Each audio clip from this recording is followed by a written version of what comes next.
Hi guys, welcome to reviews.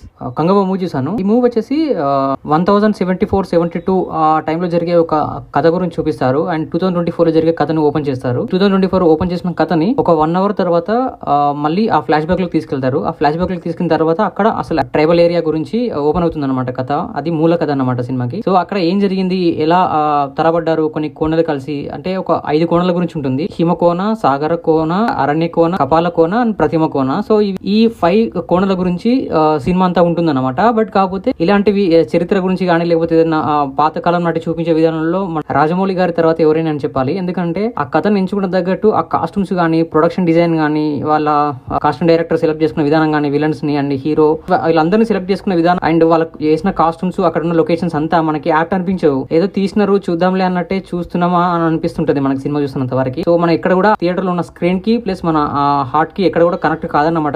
కొన్ని scenes okay అనిపిస్తుంటాయి, అది కూడా చాలా తక్కువ, చాలా రేర్ అన్నమాట. చాలా పెద్ద మైనస్ పాయింట్ ఏంటంటే డిఎస్పీ ఒక క్లైమాక్స్ లో వచ్చే BGM and flash back cut లో అక్కడక్కడ వచ్చే బీజిఎంస్ బాగున్నాయి అంతే. తర్వాత పెద్దగా అయితే చెప్పుకోదగ్గట్టు ఏం లేదన్నమాట. అండ్ హీరో గారిని చాలా వరకు మనకి టాప్ యాంగిల్ లో చూపించారు. చాలా పొట్టిగా కనబడతారు సూర్య గారు.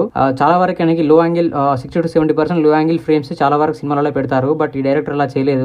విలన్ గురించి చెప్పాలి అంటే బాబీ డియోల్ పెద్దగా అయితే ఏం లేదు. ఎందుకనంటే సినిమా 2 hours 30 minutes లో లాస్ట్ 15-20 minutes మాత్రమే బాబీ డియోల్ గారికి సూర్య కనెక్షన్ ఉంటుంది. మిగతా ఎక్కడ కూడా బాబీ డియోల్ కి సూర్యకి కనెక్షన్ అనేది ఉండదన్నమాట. జస్ట్ అలా వస్తారు, బట్ కలుసుకున్న సీన్స్ అంతగా ఉండవు. అండ్ ఎక్కడైతే 100 members ని చంపుతారో అక్కడ కూడా పెద్ద కనెక్షన్ అనిపించదు.